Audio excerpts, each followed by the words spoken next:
আসসালামু আলাইকুম প্রিয় দেশবাসী, আবারও আসছি আপনাদের নিকট নতুন একটি সংক্ষিপ্ত বক্তব্য নিয়ে, যার শিরোনাম রেখেছি নতুন ভোরের দিকে বাংলাদেশ। প্রিয় শ্রোতাবৃন্দ, আমরা সবাই এমন এক সময়ের সাক্ষী যখন মানুষ অনেক দিন পর বুক ভরে নিঃশ্বাস নিচ্ছে, আশায় বুক বাঁধছে, কারণ বাংলাদেশে আজ একটি নতুন ভোরের সূচনা হয়েছে। সেই ভোর এসেছে কোনো রাজনৈতিক প্রতিহিংসার নয়, এসেছে মানবাধিকতা, ন্যায় বিচার ও উন্নয়নের প্রতিশ্রুতি নিয়ে।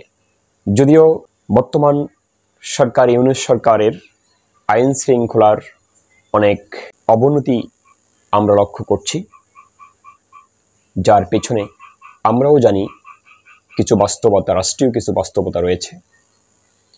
তারপর আমরা বলবো, বর্তমান ডক্টর ইউনূসের অন্তর্বর্তী সরকার একটি ব্যতিক্রমধর্মী দৃষ্টান্ত স্থাপন করেছে, যেখানে ক্ষমতার কোনো লোভ নয়, বরং মানব সেবাই শাসনের মূলমন্ত্র।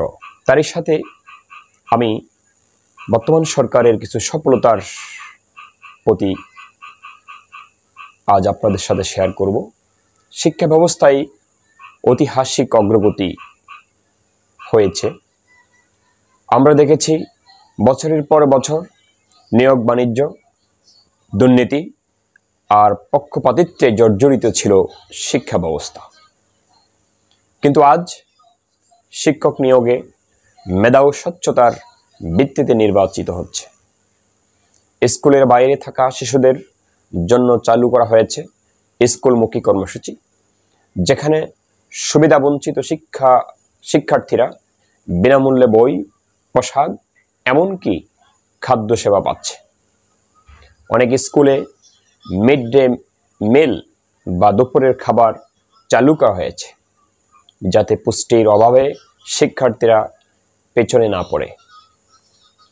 শ্রেণীকক্ষে পরিচ্ছন্নতা, শৃঙ্খলা এবং শিক্ষক শিক্ষার্থীদের সম্পর্ক আজ প্রকৃত শিক্ষার রূপ পেয়েছে। দ্রব্যমূল্যের নিয়ন্ত্রণে সাহসী উদ্যোগ গ্রহণ করেছে এই অন্তর্বর্তীকালীন সরকার। আগে রমজান এলেই নিত্যপণ্যের দাম সাধারণ মানুষের নাগালের বাহিরে চলে যেত। এখন সেই চিত্র বদলেছে। সরকারি মনিটরিং টিম, খোলাবাজারি বিক্রি, ব্যবসায়ী সিন্ডিকেটের বিরুদ্ধে ব্যবস্থা নেওয়ার ফলে আজ রমজান বা কোরবানির ঈদে মানুষ সন্তুষ্ট মনে বাজারে যেতে শুরু করেছে। এ এক বাস্তব পরিবর্তন, যেটা আমরা অস্বীকার করার কোনো সুযোগ নেই। কৃষির উন্নয়ন ও দেশীয় পণ্যের অগ্রগতি। বাংলাদেশ আজ শুধু ভাতের দেশ নয়, স্বপ্নের উৎপাদক দেশে পরিণত হয়েছে। দেশীয় পণ্য যেমন চাল, সবজি, ফলমূল আজ সুপার সব থেকে বিদেশেও রপ্তানি হচ্ছে। কৃষকেরা পাচ্ছেন ন্যায্য মূল্য এবং মাঝখানের দালাল চক্রের দৌরাত্ম্য কমেছে।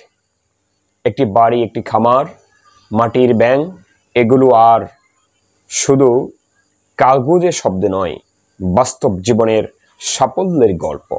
প্রিয় শ্রোতাবিন্দু, দুর্নীতি রোধে জিরো টলারেন্স ঘোষণা করেছেন এই সরকার। দুর্নীতির বিরুদ্ধে জিরো টলারেন্স, এই নীতি এখন শুধু বক্তব্য নয়, বাস্তব আইনি পদক্ষেপ। বহু উচ্চপদস্থ কর্মকর্তা যারা আগে আনটাচেবল ছিলেন, আজ তারা দুর্নীতির দায়ে শাস্তির মুখোমুখি। নিয়োগে ঘুষ, কেনাকাটায় কমিশন, প্রকল্পে লুটপাট, এইসবের বিরুদ্ধে কঠোর অবস্থান নিয়েছে ইউনূস সরকার। এটাই আমাদের কাঙ্ক্ষিত পরিবর্তন। সামাজিক সমতা ও সকলের অংশগ্রহণ নজিরবিহীন এক দৃষ্টি স্থাপন করেছেন।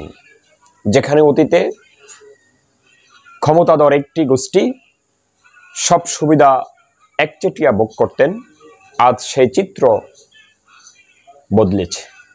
বিরোধী দল নির্দলীয় সমাজকর্মী, সাংবাদিক, এমনকি ধর্মীয় নেতারাও আজ রাষ্ট্রীয় সুবিধা ও সম্মান পাচ্ছেন।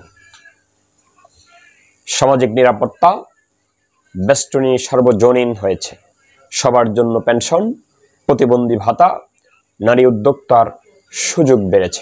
প্রিয় শ্রোতাবিন্দু, এই পরিবর্তন রাতারাতি এসে নেই।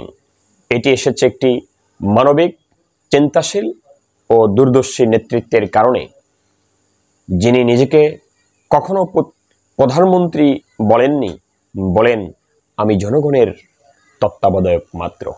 এই সরকার প্রমাণ করেছে ক্ষমতা চাইলে শাসন আসে, কিন্তু সেবা চাইলে পরিবর্তন আসে।